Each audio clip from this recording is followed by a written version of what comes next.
Boa noite.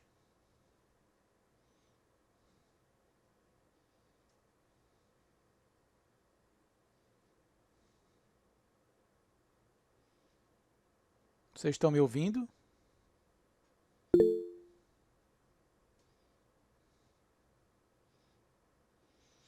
Boa noite, professor. Boa noite. Então, vamos começar a nossa aula, né? Perfeito. Já estou vendo hoje aqui. A janela do Word está aberta, né? Vocês estão conseguindo ver Sim. tudo aí, então. Vamos começar, né? Na aula passada eu falei da quadriforça, né? A gente mostrou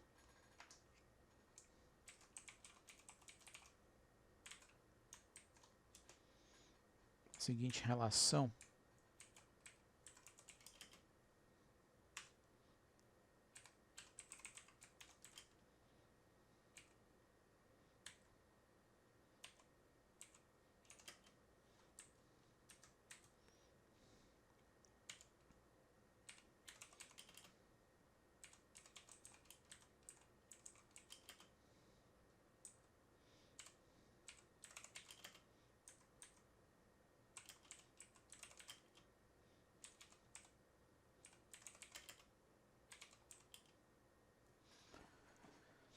Então, a quadriforça é um quadrivetor que na teoria da relatividade restrita toma o lugar, né, da força, aqui é a força resultante, né?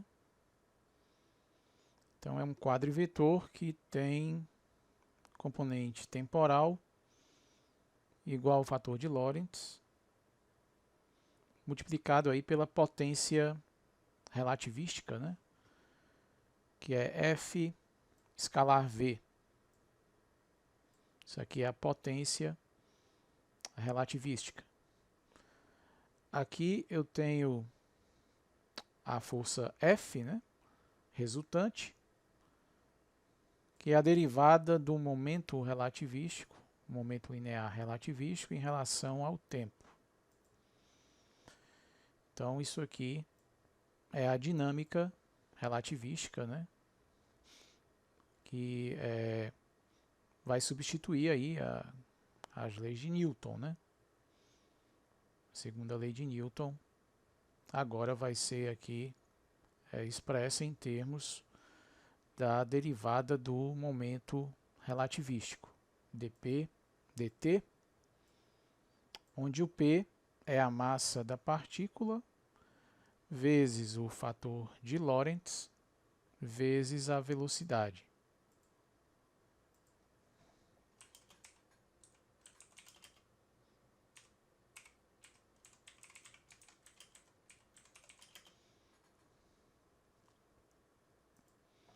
Então aqui a gente tem tudo resumido, né?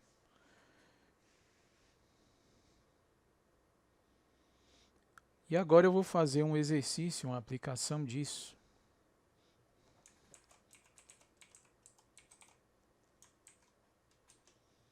A gente vai considerar uma partícula de massa m que parte do repouso no referencial S e sobre ela é exercida uma força constante.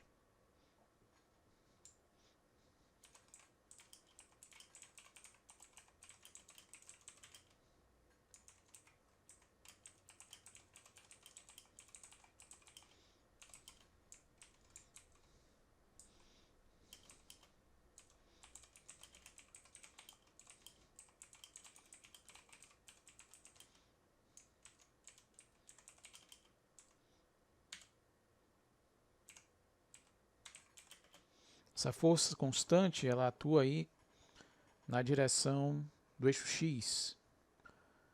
Tem um sentido positivo, né? Considerar que o F aqui é maior que zero. Então a gente vai usar aí a dinâmica relativística, a segunda lei de Newton, né, na dinâmica relativística, para determinar as equações horárias dessa partícula, no referencial S, ou seja, a gente vai determinar a velocidade e a posição dessa partícula em função do tempo.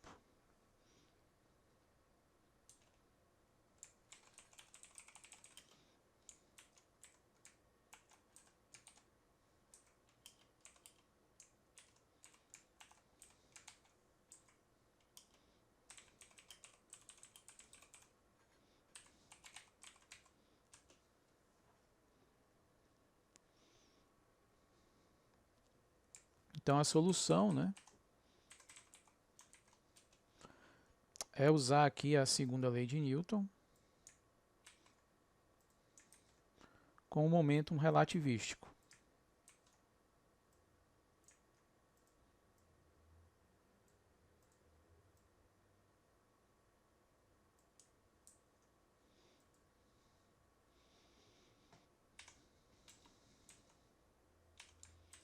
Como a força atua ao longo do eixo x, então eu posso deixar tudo em uma dimensão, né?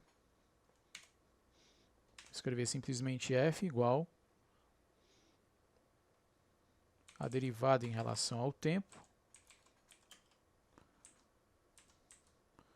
de m gama v vezes v. E aqui o m, né, ele pode sair.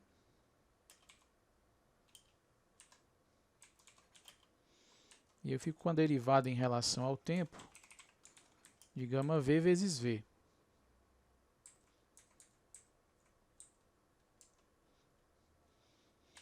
Então a gente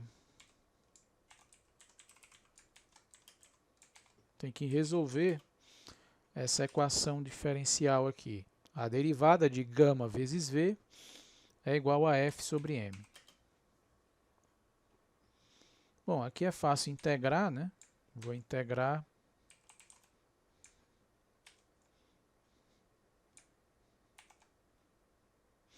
velocidade inicial é zero, então eu vou integrar gama v de zero até gama v vezes v.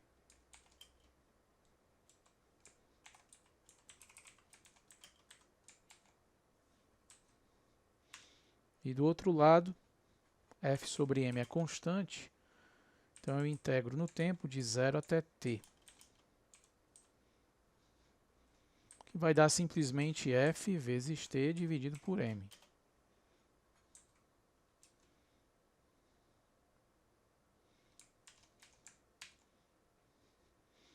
Portanto, gama v vezes v é igual a ft sobre m. Substituindo o fator de Lorentz, eu tenho v sobre a raiz quadrada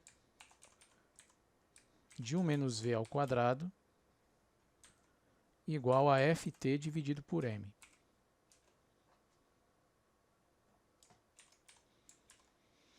Aí eu elevo ao quadrado, né?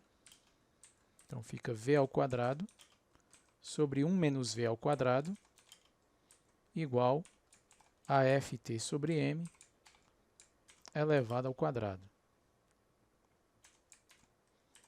E aí eu resolvo para o v, né? V ao quadrado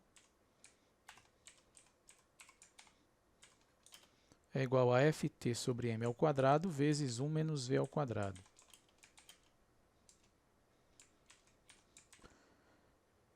E aí no v ao quadrado, a gente tem aqui do lado direito, né, menos ft sobre m ao quadrado multiplicando. Né? Então, eu jogo para o primeiro membro e vai ficar mais ft sobre m ao quadrado. Como eu já tenho 1 aqui multiplicando o v ao quadrado, então o resultado final vai ser 1 mais ft sobre m ao quadrado, que multiplica v ao quadrado, é igual a ft sobre m elevado ao quadrado.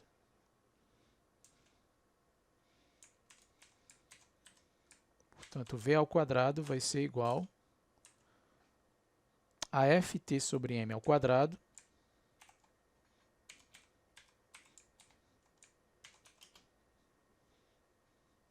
dividido por 1 mais ft sobre m ao quadrado.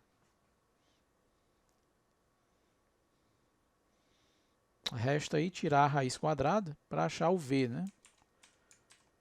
Então, v de t vai ser igual a ft sobre m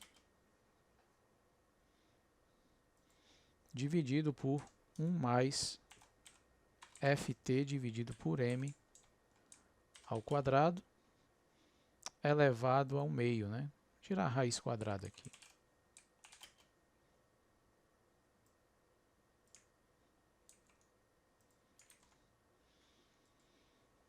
Então é isso que eu vou ter. Se o ft sobre m for muito menor que 1,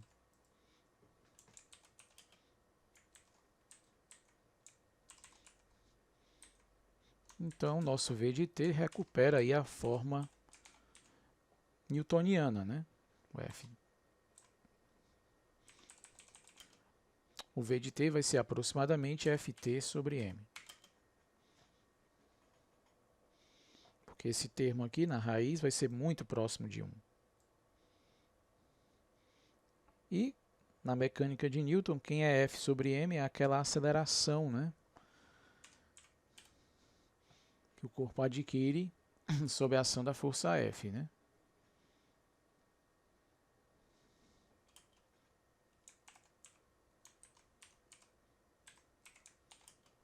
Então a gente recupera aquela fórmula do movimento uniformemente variado, né, para a velocidade.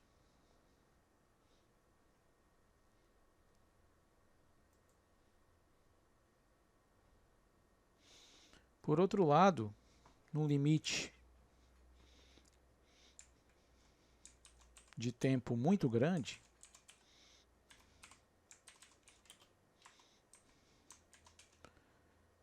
a gente nota, né, que no limite a gente vai ter cerca de 1, né? Porque quando ft sobre m for muito maior que 1, então 1 aqui fica desprezível. E aí eu tenho ft sobre m dividido por ft sobre m, que é 1. Então, vou ter uma velocidade aproximadamente igual à velocidade da luz. Não é que vai igualar a velocidade da luz, porque esse denominador, né, é sempre maior que o numerador. Mas o v vai se aproximar cada vez mais de 1. Então, se eu esperar um tempo muito longo, a velocidade do corpo, né, de massa m, vai ser praticamente igual à velocidade da luz. Mas lembrando que realmente nunca ele vai conseguir chegar na velocidade da luz. Ele pode chegar tão perto quanto eu queira, né, mas não vai chegar efetivamente, né?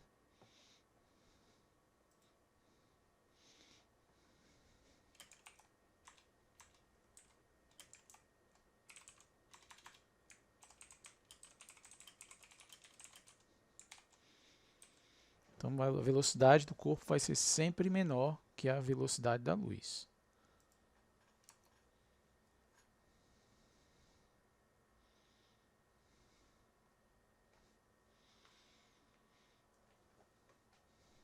Então agora falta achar a posição em função do tempo.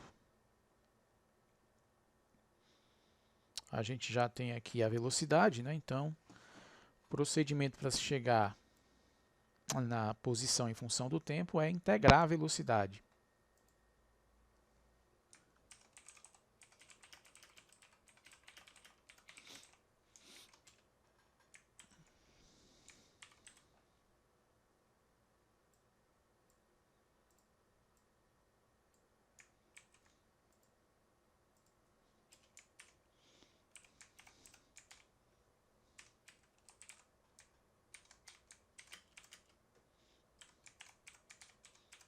Tem que fazer isso, né?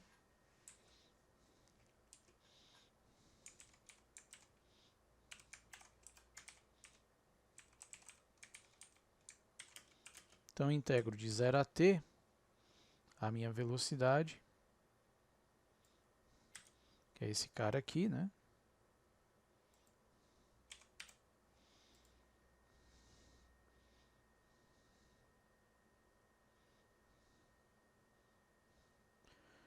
E aqui a gente pode usar um resultado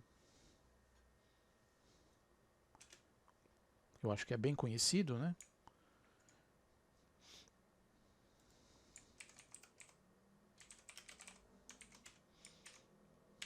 Ou pelo menos é fácil de perceber, é que o diferencial de 1 mais x ao quadrado, né,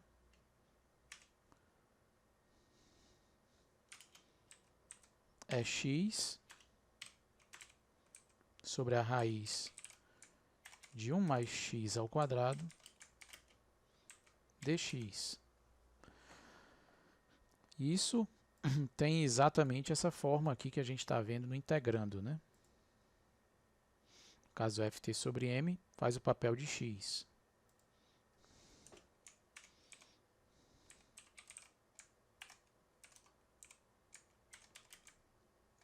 Então, se eu colocar aqui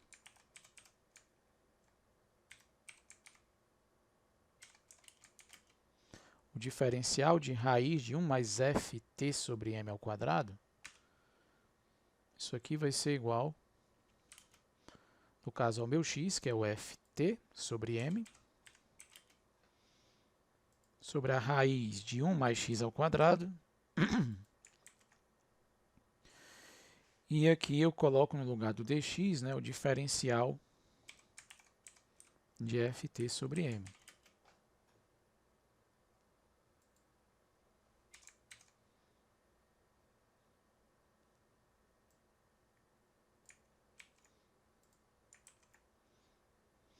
Então aqui o f sobre m pode sair. E aqui fica só dt.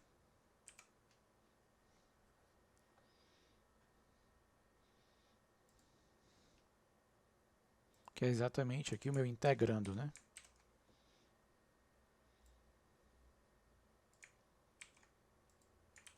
Então isso aqui é igual a m sobre f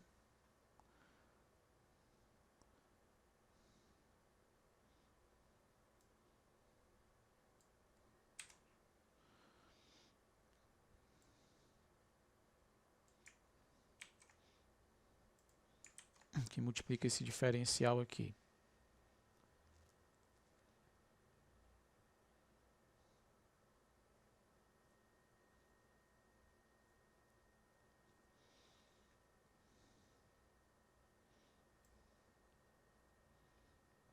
Opa, o diferencial da raiz, né? Acho que eu apaguei lá errado. Pronto.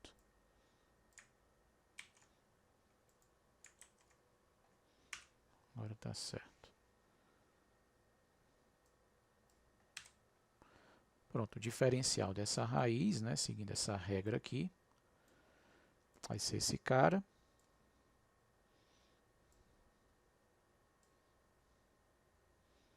E aí eu tenho o meu integrando, portanto, aqui ele, né, vai ser igual a m sobre f, que eu joguei f sobre m para o outro lado, que multiplica o diferencial de raiz de 1 mais ft sobre m ao quadrado.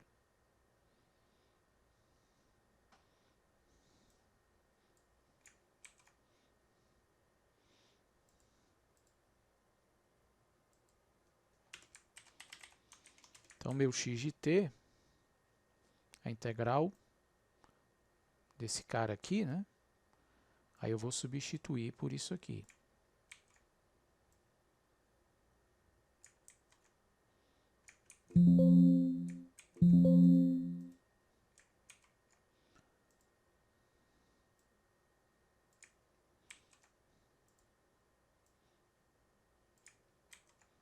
Pronto, eu substituo. M sobre f é constante.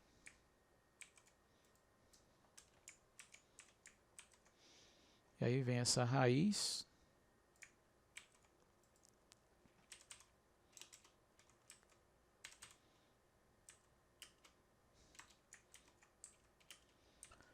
No limite superior, né, vai ficar a raiz de 1 mais ft sobre m ao quadrado. E no limite inferior, t igual a zero fica 1, né?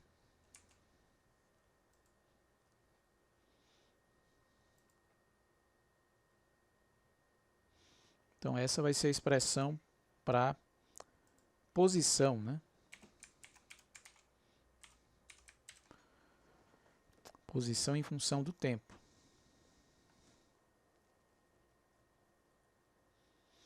E aí, de novo, a gente pode fazer a checagem no limite de baixa velocidade.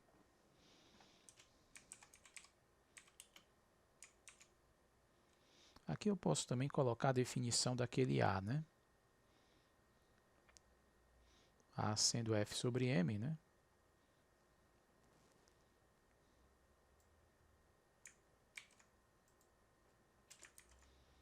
Então aqui é 1 sobre A. E aqui é AT ao quadrado.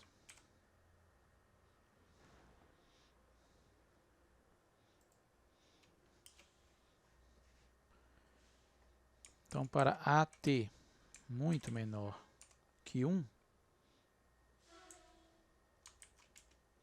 a gente faz a aproximação binomial aqui.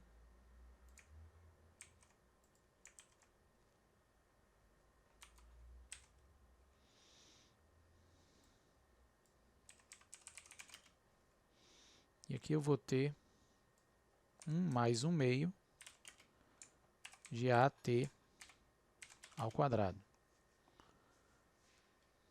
Isso aqui vai dar exatamente o resultado lá da cinemática, lá da física 1, né?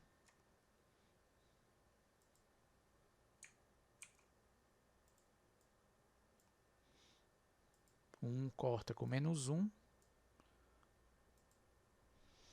E aí fica 1 meio de AT ao quadrado sobre A, que é 1 meio da aceleração vezes o tempo ao quadrado. Então esse é o resultado que a gente lembra lá do movimento uniformemente variado.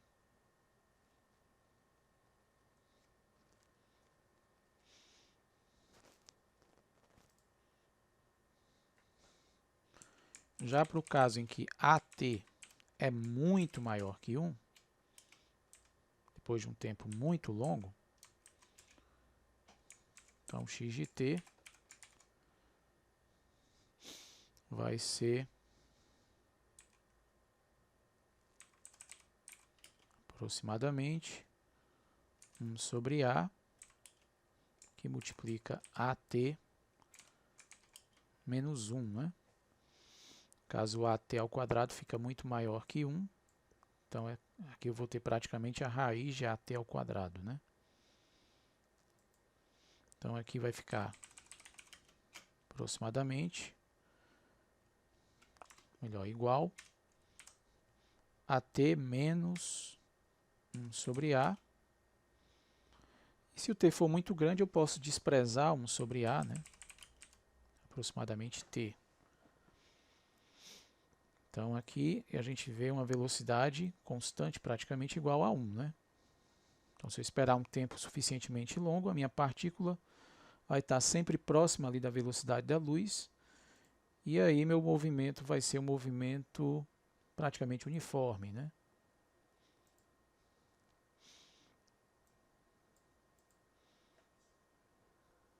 Então significa que a força que eu estou aplicando praticamente não vai produzir nenhuma aceleração depois de muito tempo.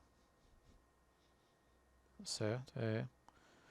Aí alguns interpretam isso como dizendo que com a velocidade, né, a inércia do corpo vai aumentando, fica cada vez mais difícil acelerar ele, né?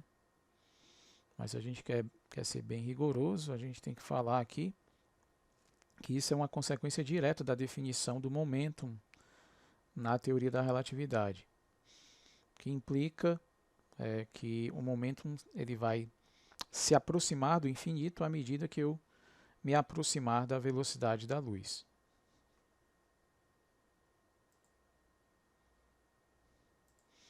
Bom, ficou alguma dúvida, alguma pergunta dessas contas que eu fiz?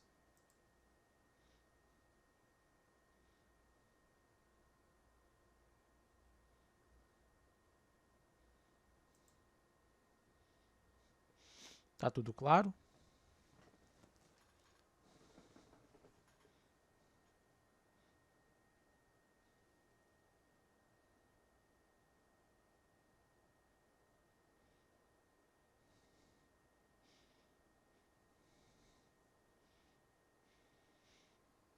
Bom, vocês trouxeram alguma dúvida da lista?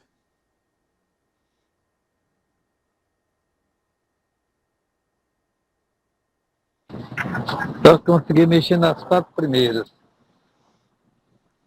As do vetor, não sei nem, as outras não sei nem como começar. A de, Precisa assim de um direcionamento.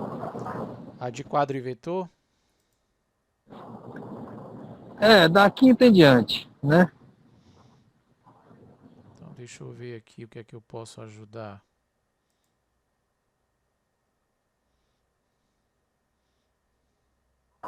Seria bom alguns exemplos direcionando, sabe? Vamos ver aqui.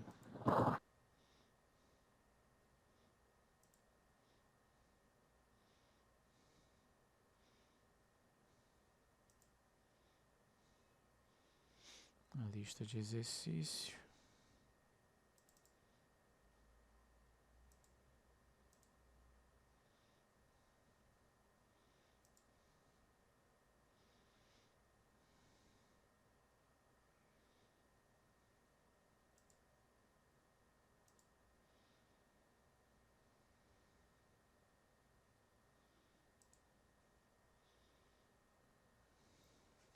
Só ver se eu acho ela aqui, que eu não estou encontrando.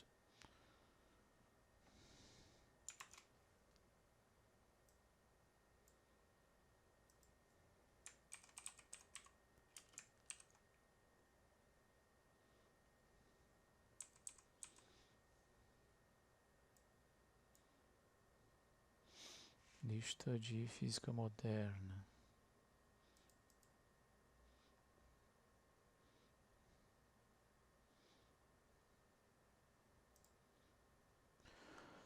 Certo, estou abrindo aqui. É da quinta que você não consegue entender? A partir da quinta. As outras deu para ter uma ideia, mais ou menos, com base nas suas aulas, né? Uma foi com base no Tipler. A quinta você tem dois quadrivetores.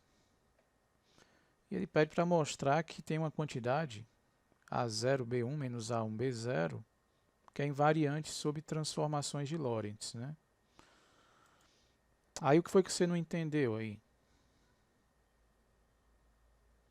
Não sei nem como começar isso aí.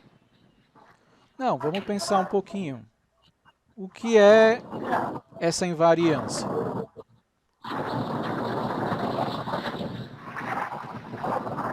O que é essa invariância? Que quando muda, De referencial? permanece o mesmo resultado quando muda de um referencial para o outro, não é isso? Isso. Então o que você tem que fazer aqui? Não são quadrivetores? São quadrivetores, né? Sim. Então, o que você tem que fazer? Você tem que transformar esses quadrivetores do S, que é onde eles estão, para o S', usando as transformações de Lorentz. Você vai aplicar as transformações de Lorentz em A e B, certo? Tá certo. É basicamente isso. Você vai escrever, por exemplo, você pode começar escrevendo o A. Deixa eu ver aqui. Só para dar a dica. O A, ele tem aquelas duas componentes, né? Ela tem a componente A0 e B0. Aliás, A0 e A1, desculpa. A0 e A1. Eu vou colocar aqui subscrito, porque... Você pode tirar um pouco o microfone, porque tá fazendo um barulhinho, né? Então, ó, A0 e A1 aqui são as componentes do A. E B0 e B1 são as componentes do B.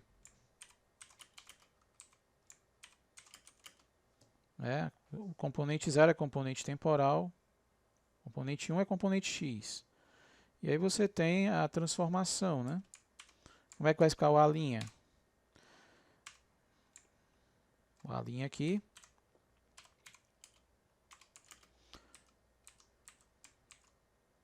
No caso vai ser a linha 0, né?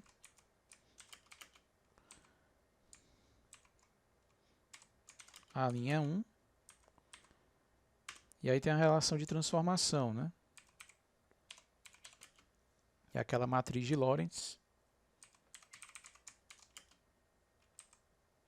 Tá aqui gama V menos gama V vezes V.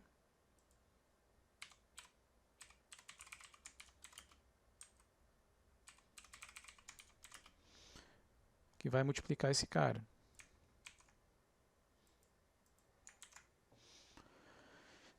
Certo? Então, aí você vai achar as componentes, a linha 0 e a linha 1. Você faz a mesma coisa com B. Você vai achar as componentes B'0 e B'1. E aí depois você só faz essa continha aqui. A linha 0, B'1, menos a linha 1, B'0, né? Aqui você substitui o A'0 pelo que você vai encontrar pela transformação de Lorentz. E a mesma coisa com B', né? Com as componentes de B'. Então, quando você fizer essa conta e simplificar, o resultado vai ser A0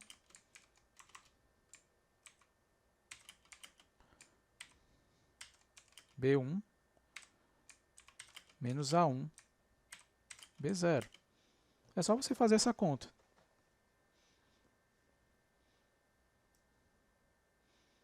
Ficou claro agora? Agora ficou. Pois é, não é nada do outro mundo. O caminho aqui já está dado. Valeu. Já está dado para solucionar. Não se assuste com essa notação de quadrivetores, né? Isso aqui basicamente se resume a essa transformação aqui que eu estou fazendo. E aí, professor, eu posso utilizar um determinante de A e B juntos? Determinante? Como assim? É. Eu pego o seu igualou aí, né? O A, Certo. aí o A0, o A1. Isso. Seria eu que não vai multiplicar tanto o A e tanto o B depois? Daria para fazer junto? Ah, porque isso aqui A para você, multiplicação? isso aqui tem a forma de um determinante. Tem. Tem uma forma de determinante aqui, né? Na verdade, esse determinante é a área do paralelogramo formado pelos dois quadrivetores, né? Que é o que ele quer que mostre que é invariante, certo? É uma espécie de determinante, sem dúvida. Agora eu não sei, porque se você deixar na forma de um determinante, ainda assim, quando você aplicar essas transformações, vai ficar meio complicado, né? Porque você vai ter que fazer aí uma escrita aqui, depois você pode colocar isso aqui. Determinante, né? Vou colocar assim, determinante. Colocar aqui o determinante de uma matriz, né? 2 por 2. E aí aqui eu tenho A0.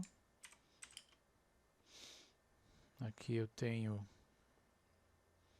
B0. Eu tenho A1 e B1, né? Eu teria que mostrar que isso aqui é verdade, não é isso?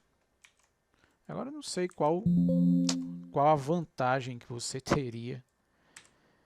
É verdade isso aqui. Mas aí quando você for abrir mesmo para mostrar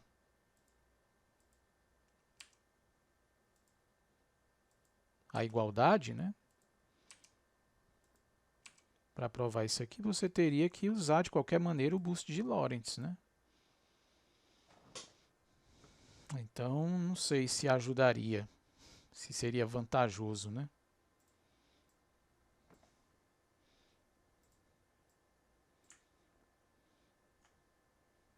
Porque no fim das contas você sempre vai ter que aplicar isso aqui para mostrar a invariância, né?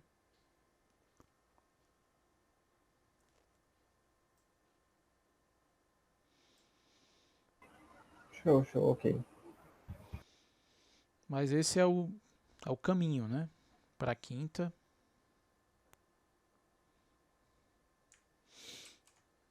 Quinta questão, né? A sexta e acho que a sétima, né? É aí a trigonometria de Minkowski, né? A sexta pede para mostrar que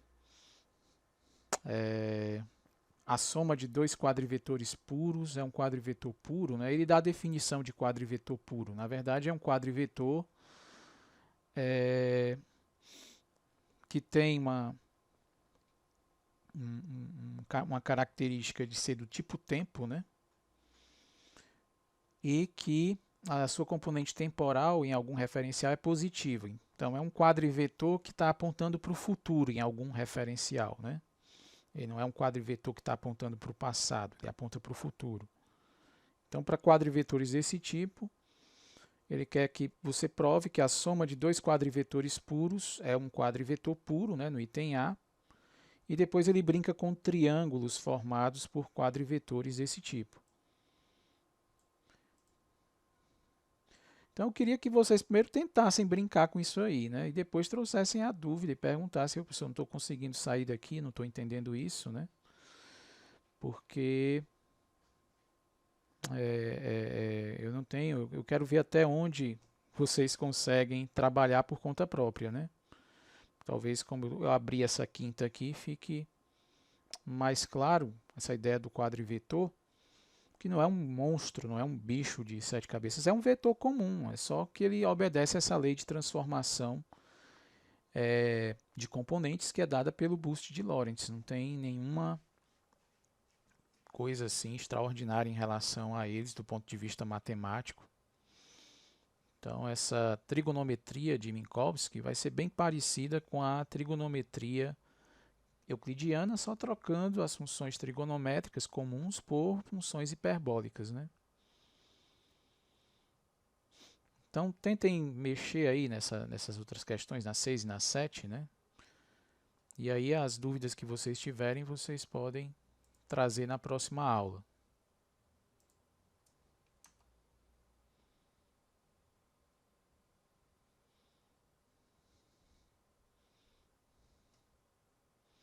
Tá ok? Perfeito, vamos à luta. Não fiquem nervosos, que não é um bicho de sete cabeças, não. Vai dar certo.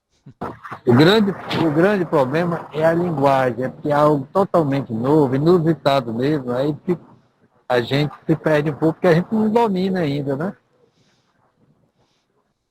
Pois é, a linguagem é nova, mas os conceitos por trás são conceitos análogos aos que vocês já conhecem, de produto escalar, de triângulos, né?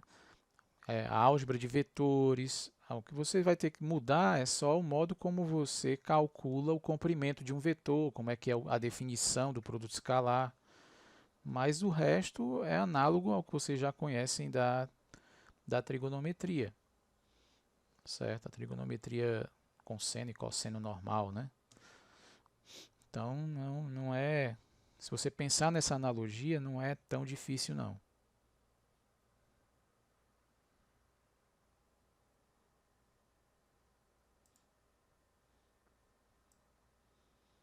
Ok? Ok, obrigado. Então, vamos continuar aqui.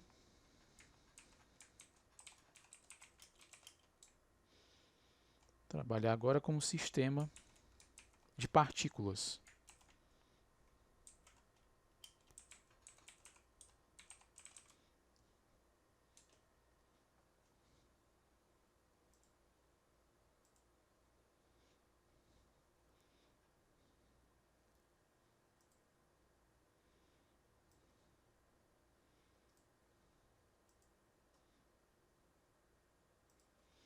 Então, para um sistema de N partículas, a gente vai trabalhar aqui no referencial S, né?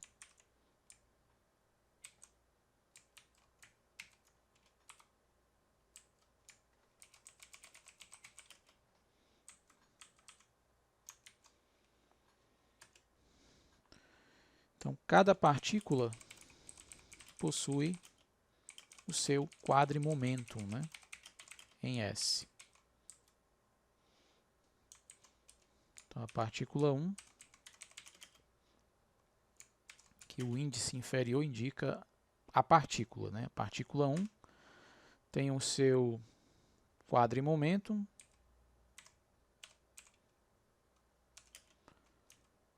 que tem a componente de energia, componente temporal, né? Eu vou chamar de E1. E o momento linear P1.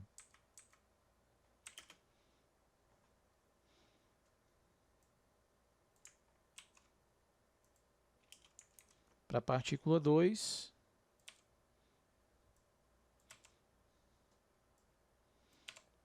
seu quadrimomentum tem componente temporal de energia igual a E2, componente espacial de momentum P2, e assim por diante.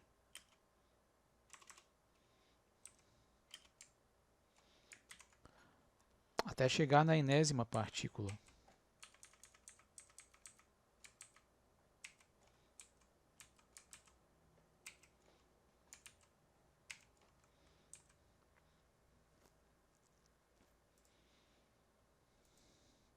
E aí a gente lembra, né, que para cada partícula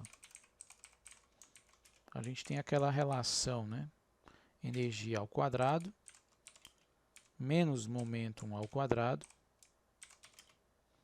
é igual a m ao quadrado, né? É só lembrar quem é o EI e quem é o PI, né? O EI é m gama I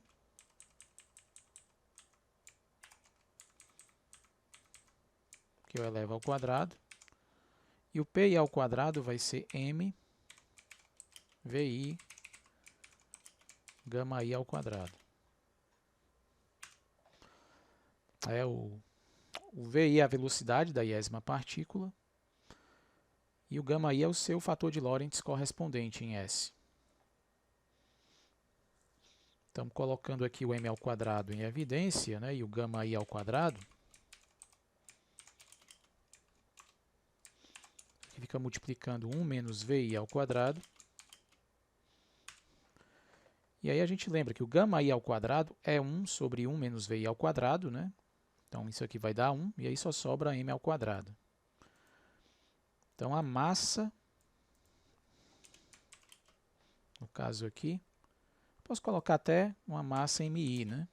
A massa da iésima partícula.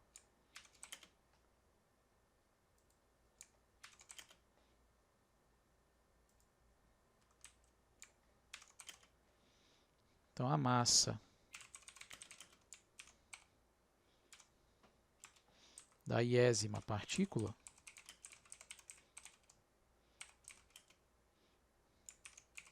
MI é o módulo do quadrimomentum da partícula.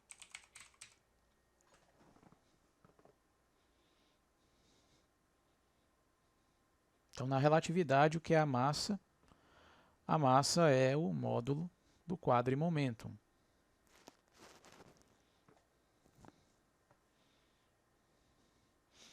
Muito bem, isso é para uma partícula individual. Mas agora a gente pode considerar N partículas, né? E aí, para o sistema todo, eu vou ter um quadrimomentum que é a soma vetorial desses quadrivetores. Então, o quadrimomentum do sistema vai ser Pzão, né? Vai ser a soma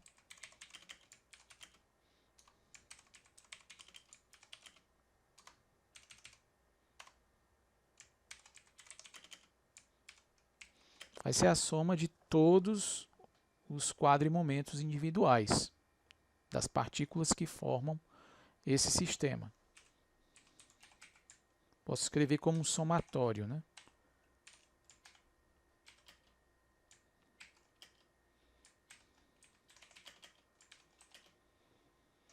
Somatório de I igual a 1 até N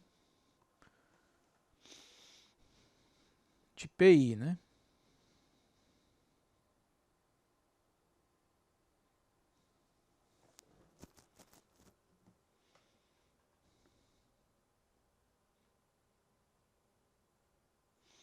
Bom,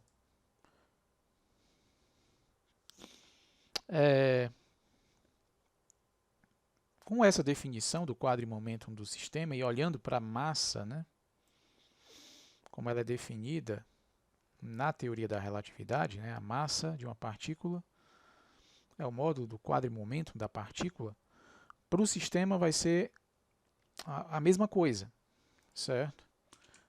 A massa do sistema é o módulo do quadrimomêntum do sistema. Então, a gente vai ter aqui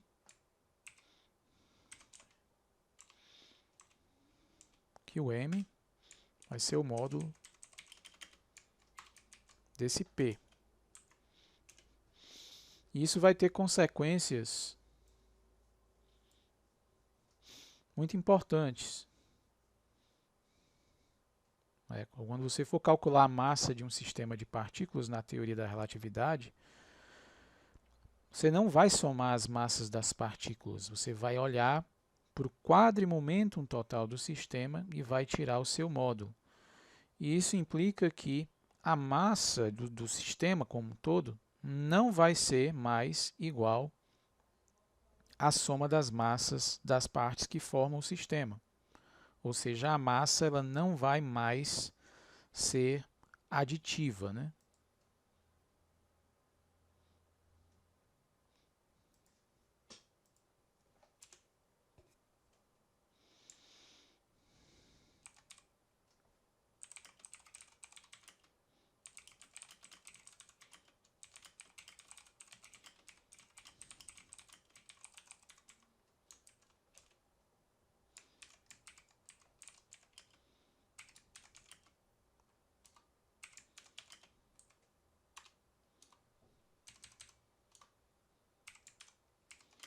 A massa não é mais aditiva.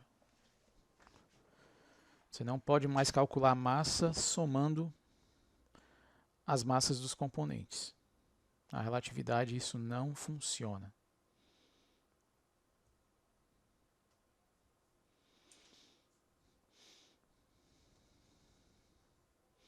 Na mecânica newtoniana, né,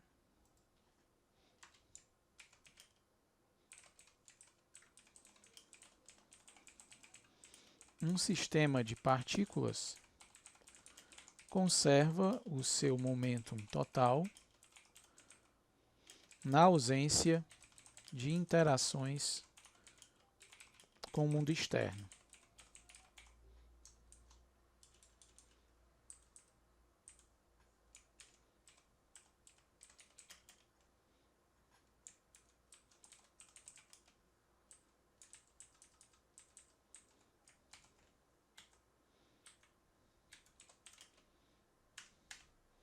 Se vê lá na física 2, se não me engano, né? Se o meu sistema não está interagindo com nada, o momento dele se conserva.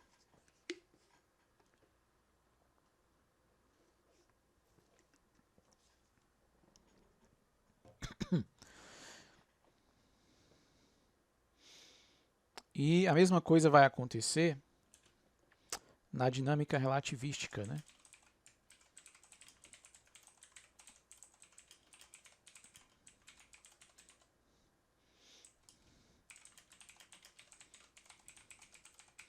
Mas agora é o quadrimomêntum todo.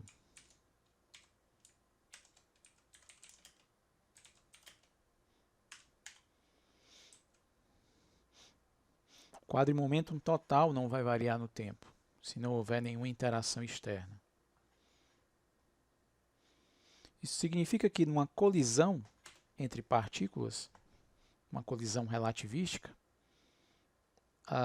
o quadrimomêntum ele vai ser conservado, né?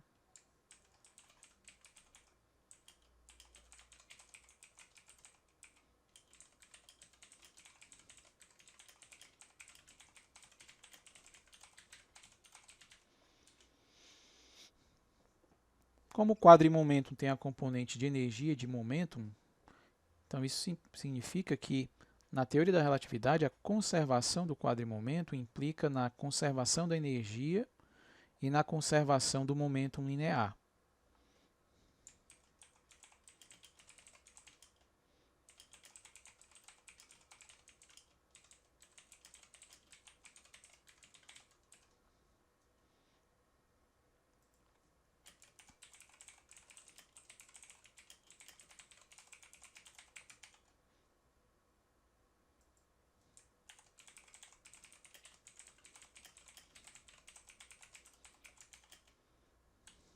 Quer dizer, a relatividade unifica as duas coisas. A gente via como princípios separados, né, conservação da energia e conservação do momento, na teoria da relatividade restrita, as coisas se juntam.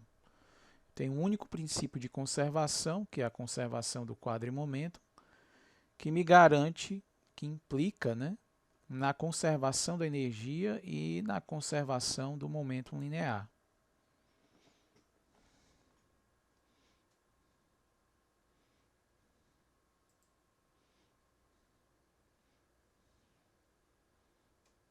Então vamos ver aqui um exemplo, né?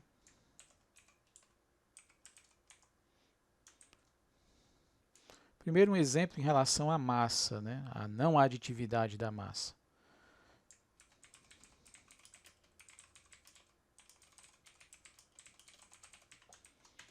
Vamos pegar aqui esse sistema.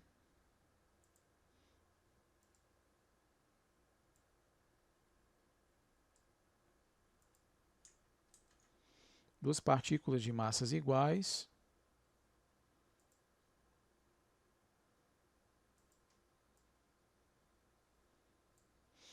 Estão se movendo aqui em sentidos opostos, né? Com a mesma velocidade em módulo, mas com sentidos opostos. Então a solução... Bom, a gente vê que de acordo com Newton, né? A mecânica newtoniana,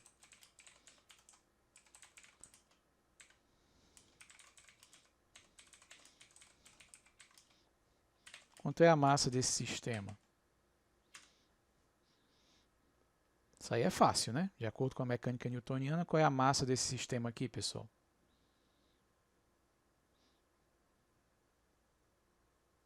A soma, né? 2m. Tá 2m, né? 2mzinho.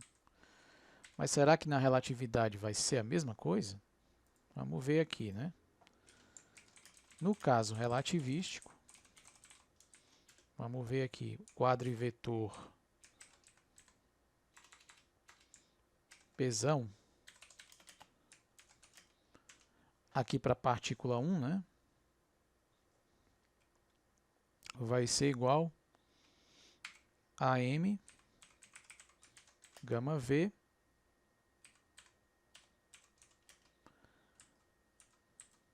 multiplica 1. A velocidade aqui, né, é menos v, não é isso? Aqui em uma dimensão é menos v. Então eu vou ter m gama v, que é a energia, né, a componente temporal, e menos m gama v vezes v, que é o momento, a componente espacial. Então esse é o quadrimomento da partícula 1. O quadrimomento da partícula 2 é parecido. Só trocar aqui o menos v por v.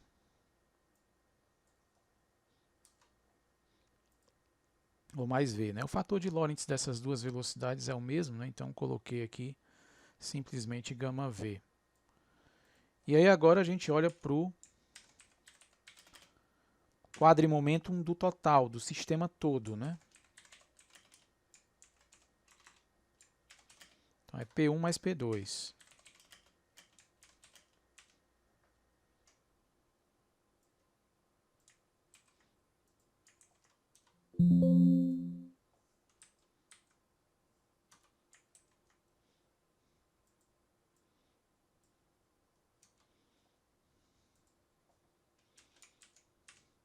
Então isso aí vai dar o quê? Se eu olhar na componente temporal, né, eu vou ter m gama v mais m gama v, que vai dar 2m gama v. Isso na componente temporal. Já na componente espacial, eu vou ter menos m gama vv mais m gama vv, que vai dar 0, né? Então, eu vou ter esse quadrimomentum aí com uma componente espacial igual a 0. Então, agora vamos para a massa. A massa vai ser o módulo desse cara aí, né? Que é a raiz quadrada da componente temporal, 2m gama v, ao quadrado, menos a componente espacial, que é 0, ao quadrado. Então, se eu tirar a raiz aí, eu vou ter 2m vezes gama v. Então, a massa desse sistema vai ser 2m gama v. Não vai ser igual a 2m, como era no caso newtoniano. A gente vê que a massa aqui, agora sim, a gente pode dizer que a massa desse todo, desse conjunto aí, é maior, né, que a soma das partes, né? E aqui fica parecido com a massa relativística, né? Mas aqui a gente seguiu um outro caminho.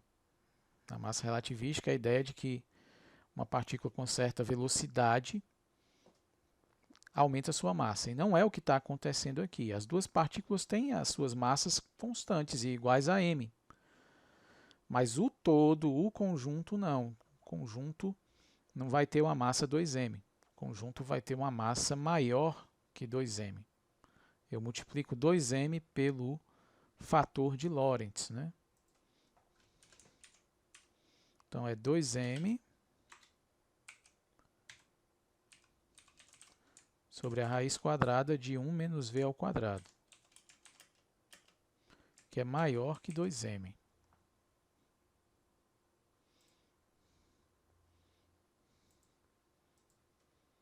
Deu para entender?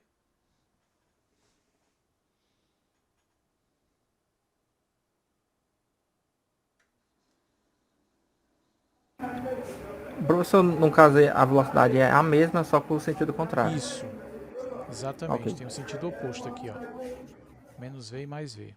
Ok. Porque se a velocidade fosse diferente, não daria para usar o mesmo gama V, né? Isso, teria que mudar aqui o fator de Lorentz. Eu fiz a coisa para ficar simples, né? Mesma velocidade para os dois, Ok. só com sentidos opostos, para facilitar um pouco o cálculo.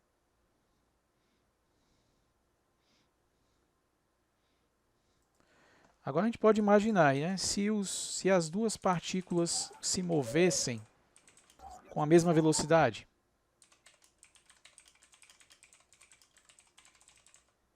em vez de ter uma no sentido contrário da outra, aí eu teria mais v aqui também, né?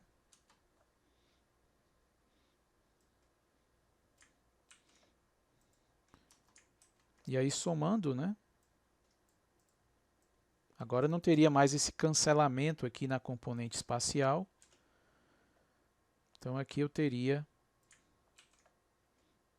como resultado, né, 2m gama v, aqui eu teria 1 e aqui eu teria v, né?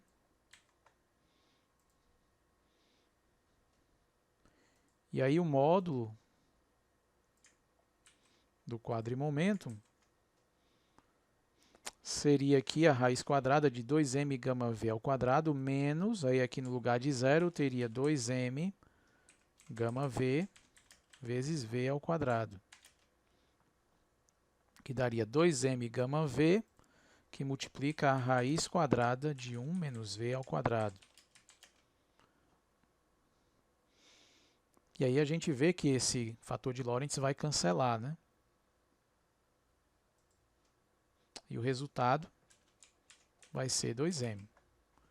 Então, se as duas partículas se movem com a mesma velocidade, aí tudo bem, aí vale Newton, né?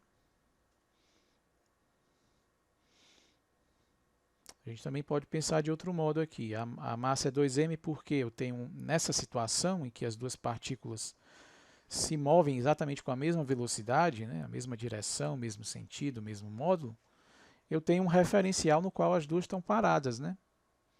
E aí, quando as partículas estão paradas, aí realmente Newton funciona, né? Com as duas partículas paradas, você soma. A massa total vai ser a soma das massas individuais.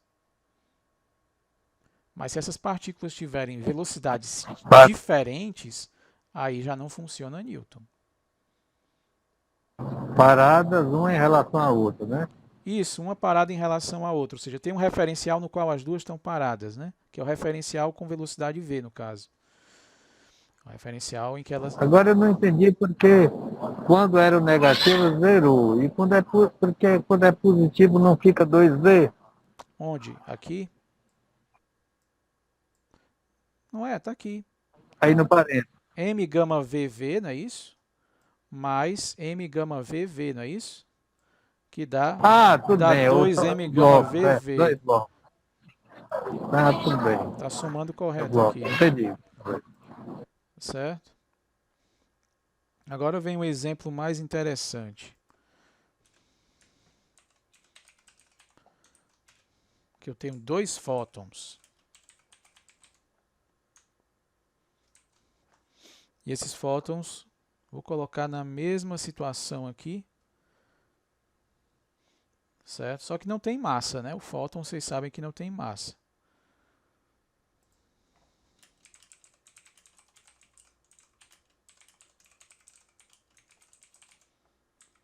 Então eu vou ter aqui o E1, né? A energia do fóton 1 vai ser, vou chamar simplesmente de epsilon. E o seu momentum, P1, vai ser menos epsilon. Certo? E o fóton 2 vai ter energia epsilon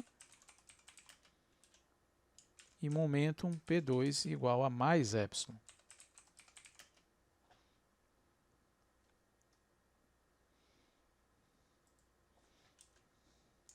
Então aí a massa do fóton, né? Por exemplo, M1 vai ser a raiz quadrada do E1 ao quadrado, né? Ficar epsilon ao quadrado, menos o P1 ao quadrado, que dá 0, né?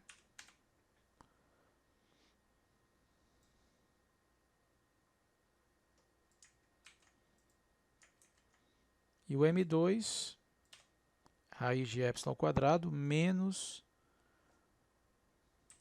epsilon ao quadrado também, né?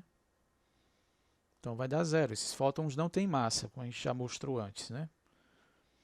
E eles estão se movendo em sentidos opostos, né? O momento do fóton 1 é menos epsilon, o momento do fóton 2 é mais epsilon. Então eles se movem em sentidos opostos.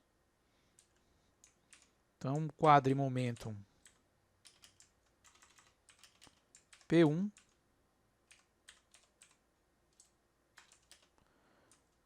vai ser epsilon menos epsilon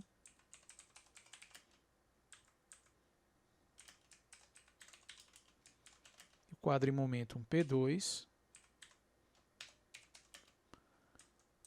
vai ser epsilon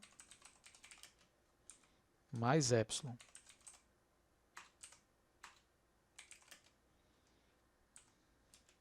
Então, se eu somar os dois quadrimomentos,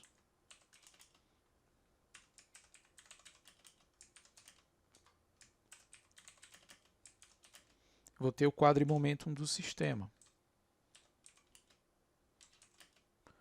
Então, somando, né, P1 com P2 na parte temporal, vou ter epsilon mais epsilon, que dá 2 epsilon. E na parte espacial, menos epsilon mais epsilon dá 0. Então, quando eu for calcular aqui o módulo de P, vou ter a raiz quadrada da parte temporal, né, que é 2 epsilon, ao quadrado, menos o quadrado da parte espacial, que é 0. Então, isso aqui vai dar 2 epsilon. E isso vai ser a massa do sistema. Então vejam que interessante, eu tenho apenas aí essas duas partículas, né, esses dois quanta, que não têm massa, mas o sistema formado por eles tem massa, né?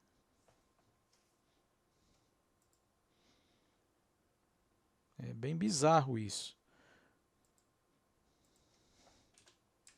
Temos dois objetos sem massa e o sistema composto por esses objetos possui massa.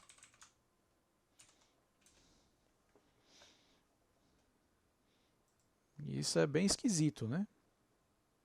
Mas é assim que a natureza funciona, né?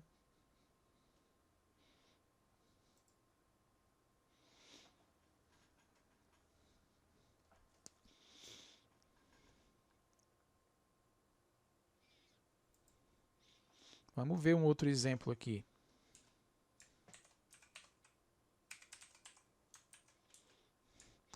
Um gás de partículas em uma caixa, certo? A caixa está parada. Então eu vou escrever aqui o quadrimomentum, né, do sistema dessas partículas. É a soma dos quadrimomentos de todas as partículas que estão presentes, né? Opa, diga. Professor, no caso, se os dois fótons vão pro mesmo, tem a mesma velocidade, aí no Ah, caso, aí não, aí vai dar zero, né? zero, Zero. é, Vai, é só isso mesmo que eu queria saber. vai zerar, né? Se eu tiver aqui mais epsilon, aí vai ficar 2 epsilon, 2 epsilon, né? Aí fica 2 epsilon ao quadrado menos 2 epsilon ao quadrado, que dá zero. É a mesma situação que eu tinha antes, né? Veja que quando as partículas se movem na mesma direção, né, com a mesma velocidade, a gente recupera Newton, né? A aditividade da massa. Certo? E aqui do mesmo jeito, dois fótons se movendo na mesma direção, mesmo sentido, também você recupera a aditividade. 0 mais 0 dá zero. Ok? Ok.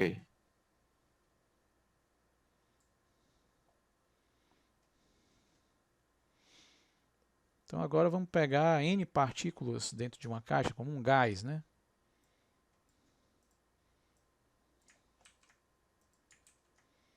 Aqui eu tenho um número muito grande.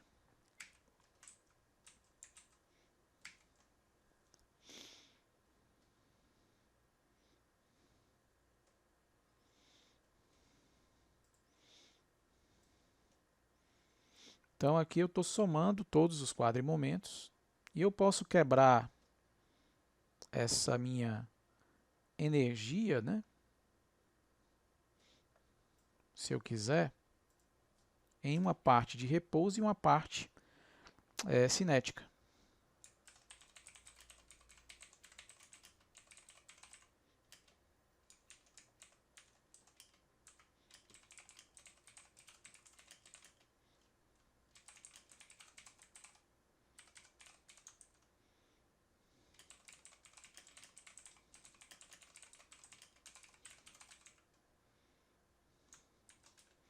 Então eu posso escrever que o meu EI vai ser energia de repouso, que é a massa, né, MI, mais energia cinética, que eu posso colocar aqui com a letra, posso usar K, né? Mas tem um fator de Bond, eu vou usar a letra T, certo? Para indicar energia cinética.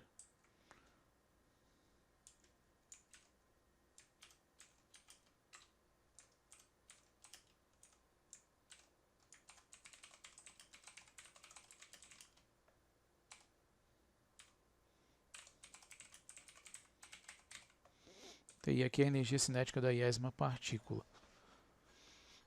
Então, quando eu calcular aqui a soma,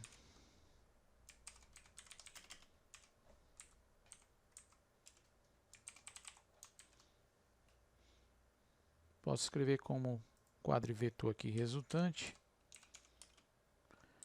que eu tenho aqui na parte temporal, né? M1 mais T1 mais M2 mais T2, etc. Mn mais Tn, né?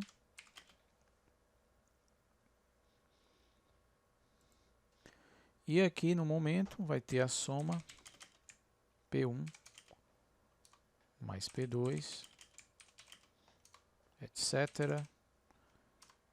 até Pn.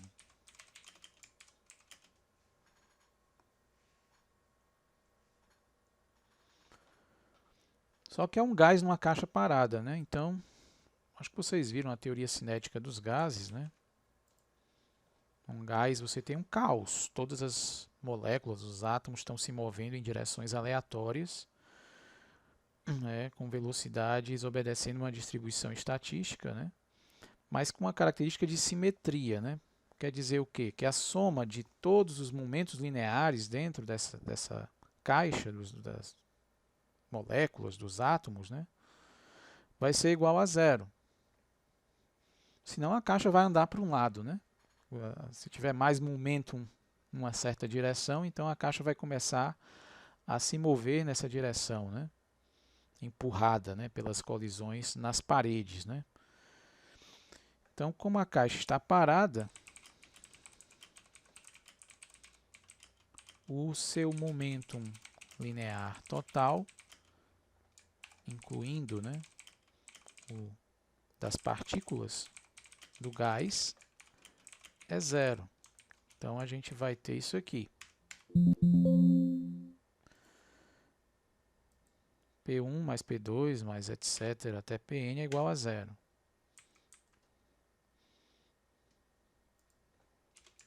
Portanto, o quadrimomentum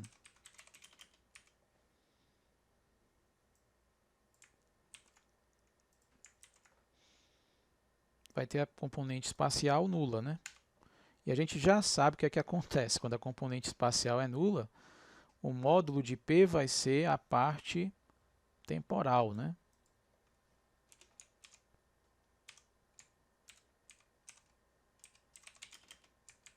Então, o módulo de P, que é a massa do sistema, vai ser a parte temporal.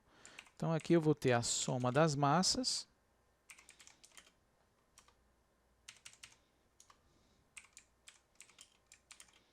mais a soma das energias cinéticas.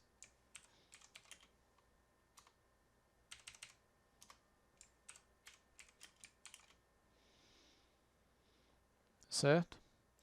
Bom, mas eu posso escrever que a soma das energias cinéticas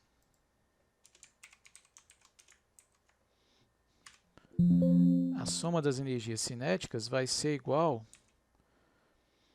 a alguma coisa, um fator de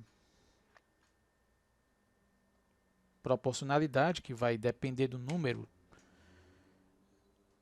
de partículas, né? Vezes a temperatura. A constante de proporcionalidade que entra aqui,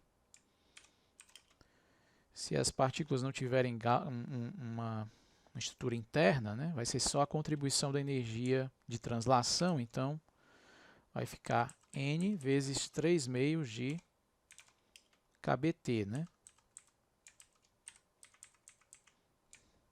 Onde Kb é a constante de Boltzmann e T é a temperatura do gás, certo? Vocês viram isso, né, em teoria cinética?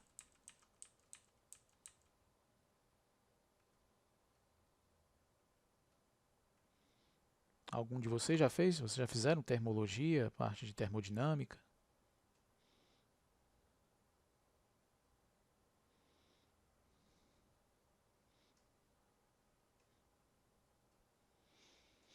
Então, em termodinâmica a gente tem essa relação, né? Isso aqui nada mais é do que a própria definição de temperatura, né? Temperatura é uma medida da energia cinética média, né?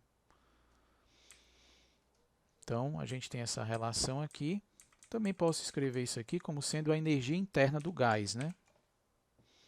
É a energia interna.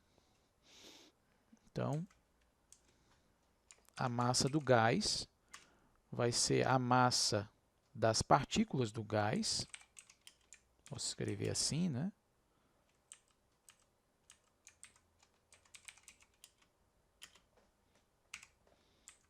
Mais a sua energia interna.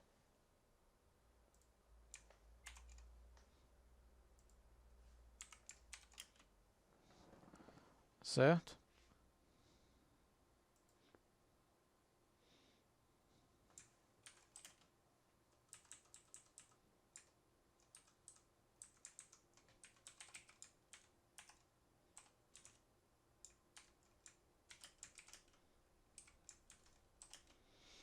Então não vai ser mais apenas a soma das massas individuais. Tem a contribuição da energia interna que depende da temperatura desse gás. Então isso significa que se eu tiver 1 mol, né, por exemplo, de um gás monoatômico de hélio, né, se eu tiver 1 mol de hélio, né, a uma temperatura de 100 kelvins, se eu medir a massa, eu vou ter um valor, né? Se eu aumentar a temperatura para 300 kelvins, a massa que eu vou medir a uma temperatura mais alta não vai ser a mesma, vai ser uma massa maior, porque a energia interna é maior, certo? Na verdade, isso vale também para gases diatômicos, poliatômicos em geral. Qualquer sistema, né? A gente pode dizer que quando você está mais quente, você está mais massivo, né? Sua massa cresce com a sua temperatura. Claro que é um crescimento muito baixo. Aqui a gente está trabalhando com C igual a 1, mas no SI eu teria que fazer o quê? Eu teria que dividir essa energia interna aqui pelo quadrado da velocidade da luz, que é um número gigantesco, né? Se eu for passar para o SI,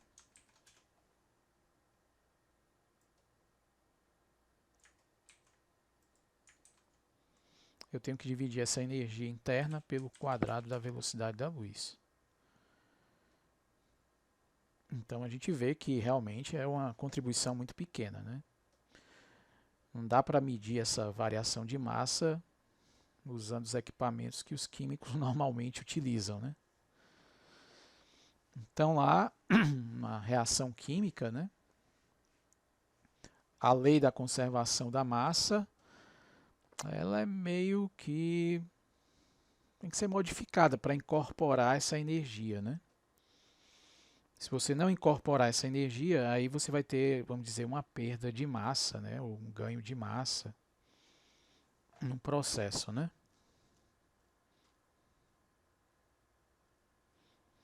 Ok?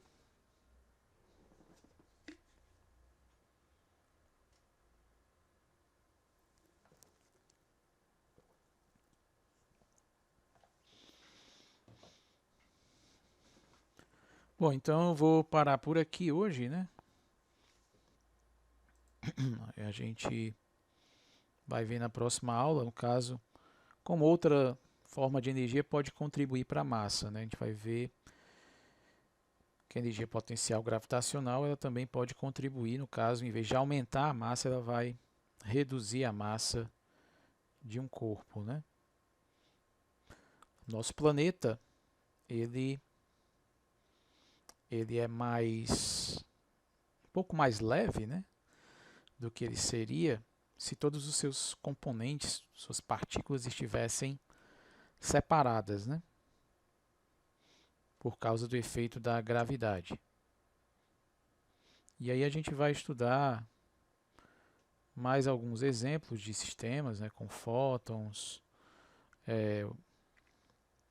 Vou colocar também colisões relativistas, colisão inelástica, né? Tudo isso a gente deve trabalhar nas próximas aulas. A gente vai ver que na colisão elástica, entre duas partículas, uma colisão relativística elástica, aquele fator K de bond vai ser a nossa salvação, né? Então tudo isso a gente vai trabalhar na nossa próxima aula. Quarta-feira, né? Vocês têm mais alguma pergunta, alguma dúvida?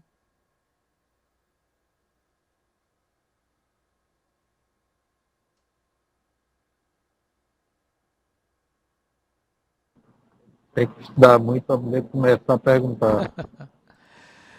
Não, mas vai dar certo. Não se preocupe não, vai dar certo. Vamos conseguir. Mas tragam as dúvidas, né? Tragam as perguntas. Comecem a estudar e quebrem a cabeça e tragam as perguntas. E as coisas devem ficar claras. Então, Valeu, professor. Obrigado. Boa noite. tá bom então. Uma boa noite e até quarta-feira.